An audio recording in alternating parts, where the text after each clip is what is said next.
জন্ম থেকেই আমি তোমাকেই গুরুজন মানি।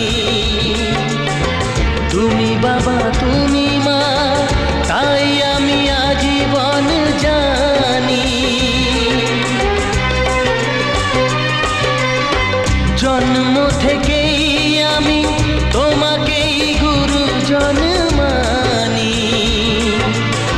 তুমি বাবা তুমি মা, তাই আমি আজীবন জানি। তবে কেন স্নেহের বাঁধ